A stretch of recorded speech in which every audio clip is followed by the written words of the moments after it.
Hello, friends, and welcome back to the channel. Today, I want to talk a little bit about DeFi Kingdoms, which is something that I've been getting into lately. And I kind of wanted to do an overview introductory video to get people started because, it took me a little bit of time to get set up.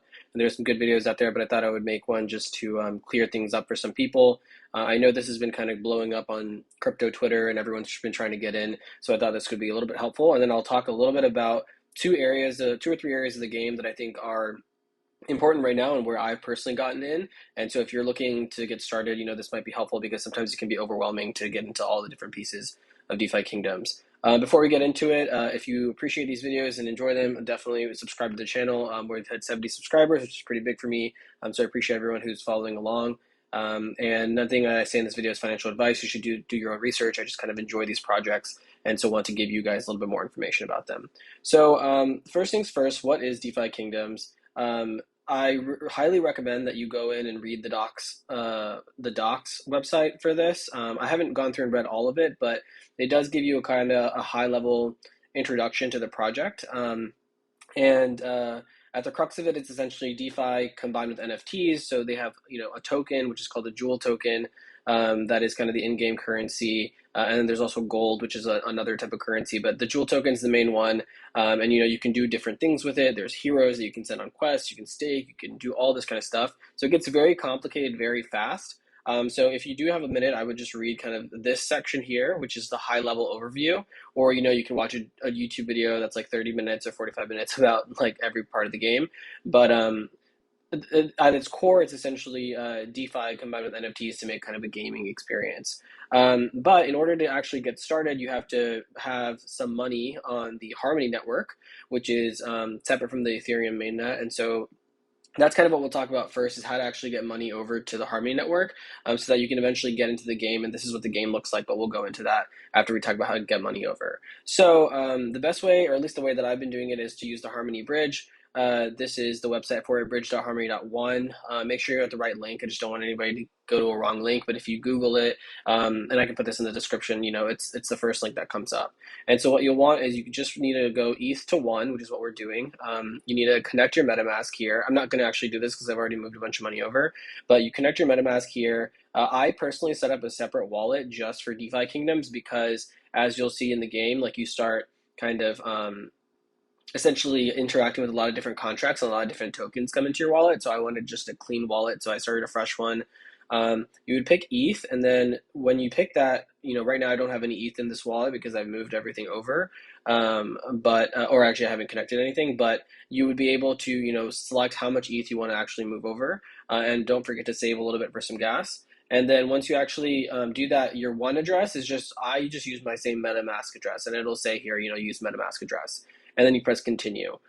This does take probably like 5-ish minutes, and the reason for that is because it has to go to the bridge, and then there's 13 blocks that have to be confirmed, which basically just means that other transactions and other blocks have to happen on the blockchain for your bridge to be confirmed, and then it gets bridged over to the Harmony network. And then what you'll actually have to do is you'll have to go into your MetaMask and actually connect to the Harmony network. There is the Harmony mainnet, and then there's this Harmony POKT network. Sometimes the mainnet gets congested, and so you have to connect to the other one. So that's just something to keep in mind. But essentially, you'll get your ETH in here. So right now I have 0 ETH, and because I converted everything to Jewel, and then you can start playing the game, because you'll have some ETH in there. And then actually, I don't know if this is still happening, but once you do use this bridge, you actually get a little bit of 1. So 1 is the main currency of the Harmony network. And if you've ever worked with Polygon, that Matic is like kind of the currency that you need to do transactions. So you actually don't need that much 1 in your wallet. Like I have 10, and that's a lot of 1 because transactions are usually 0.011 or very low, and so they're very quick. So you do get a little bit of 1 to start, just so that you can do those initial transactions. But the first thing that you want to do is get a little bit more 1 than that. I recommend having 5 to 10, depending on how much you're going to use. I just have 10, so I don't have to worry about it. But you can kind of do all that in game. So that's the first step. You've moved your money into the Harmony networks. Now, essentially, if you're following along, you should have a bunch of ETH in your MetaMask on the Harmony network itself. And so the next thing that you're going to do is actually go to the game. So now there's 2 sites to the game. I use the beta site, beta.defikingdoms.com. If you go into their Discord, they have listed both different websites. I like the beta side just because there's some of the features that there obviously are in beta are rolled out here, and so I kind of like to try things. But do that at your own risk. When you start, you're not going to get this screen initially. You'll kind of get a tutorial walkthrough. You can do all that stuff if you want. You get to pick a character, like picture, and then your name, um, and you kind of then are taken to this main screen. And this main screen looks really cool. It can also look a little overwhelming. It used to be a lot smaller than this, as I've heard, but now they're opening a lot of different things, and you can kind of go in and click around and see what everything does. But it can get a little bit overwhelming, especially if you don't know what all the pieces are and how heroes work and how quests work and all this stuff. So my recommendation and what we'll kind of go over in this video is to start. I've started with the marketplace, the bank, and the gardens, and then I'm kind of doing those three first, and then branching out as kind of the game develops. And there's also reasons for this because there's kind of airdrops that the team has announced. So I'm kind of strategically doing that. So I'll talk more about that, probably the airdrops in another video. But to start with, I usually like to go to the marketplace, and in the marketplace, you'll see, there's a trader, there's a druid, and there's a vendor. So the trader, if you click it, this is essentially your, essentially kind of like a Uniswap, SushiSwap, essentially your trading platform here. And so this is where you'll kind of pick it's called 1 ETH. I don't have any right now, but you'll pick 1 ETH. And initially I would recommend converting a little bit of it to one token. And so that's why I have this 10-1. And then the next thing I would do is, then you can kind of decide where you want to go from there. But you do want to have a little bit of one first. And so that will help you do other transactions. And so after you do that, you kind of want to figure out, okay, what's your next play? And there's kind of two main, at least right now, there's two main ideas. You can go the DeFi route, which is a lot of staking and liquidity pools, and that's the route that I've gone to just kind of passively earn. Or you can go the heroes route, which is, heroes are essentially NFTs that you can buy. I'll give you kind of, where was it? It's in the tavern. You go to agent and you would buy heroes. So these sometimes don't load, but yeah, so these are all the NFTs and they have like summons and stamina. I truly haven't dug into this yet, purposely because I don't want to. I think there's not enough known about these, and I personally just don't have the time to go into them. So I'm kind of going the DeFi route. If you do want to do heroes, I'll probably be looking into that. So I'll probably make a video on that later.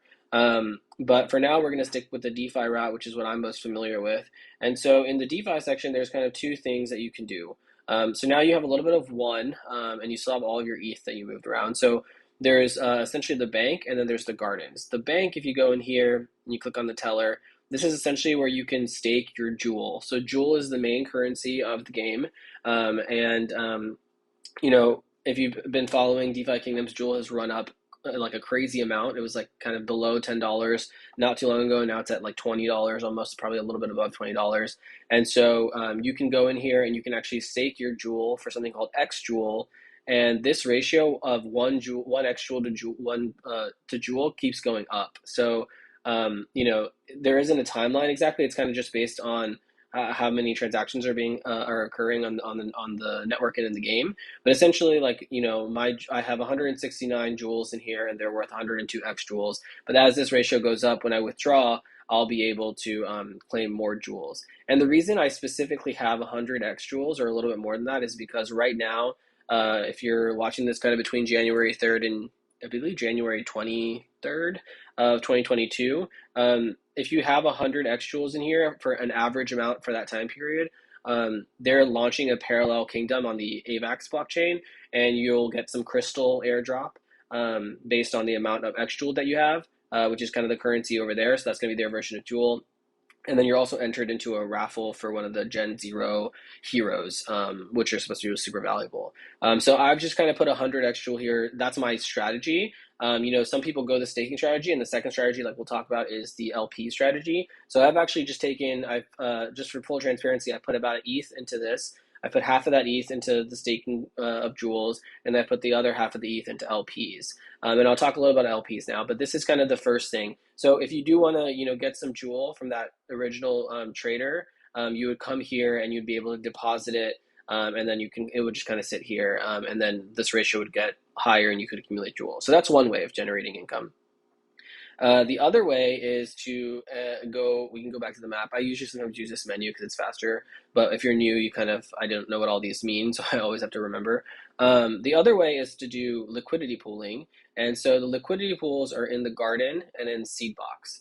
if you look at these are all essentially the pools. So, I have some money in the Jewel 1 pool, and it's generating, 1 point whatever this is. It's been there for like a day or 2 days, and then you can essentially claim this jewel, and then you can put it back in the liquidity pool or do something else with it. But then there's essentially a bunch of different pools here. So there's Jewelmatic, and the APRs are pretty high right now. Actually, Jewel 1 is probably a little bit low. So if you want to do some other ones, like they're super high.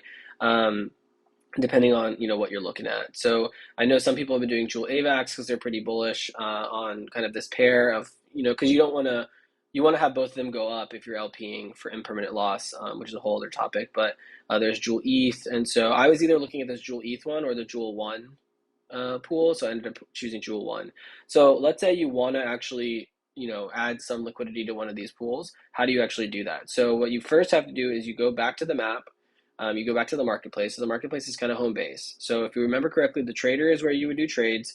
So initially you want to have some Jewel, so you would convert some ETH into Jewel, but then you also have to remember whatever the other token that you're doing in the liquidity pool, you need half of that. So that's how liquidity pools work. So let's say you did 0.25 of ETH and then 0.25 worth of ETH in one. And so you would have your pair. So let's say if you were doing Jewel and one token, you would have 0.25 ETH of Jewel and then 0.25 ETH of one, and so then you have your ratio there. And then in order to actually get the LP tokens, you go to the Druid.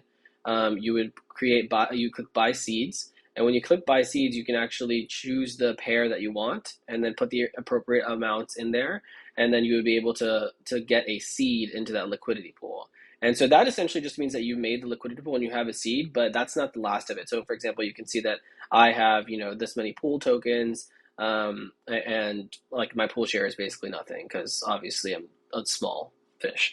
So once you have that, then you want to go back to the gardens, and you want to click on seed box, and then you go to your actual pair, and then there will be a deposit button here. So mine says manage because I can add more, but if it's your first time, you would just press deposit into whatever pair that you've chosen, and then you basically are you're set up. And so you have your LP going, you have your jewels staked, and there's also an airdrop associated with the LP tokens, although there isn't a specific amount you have to have.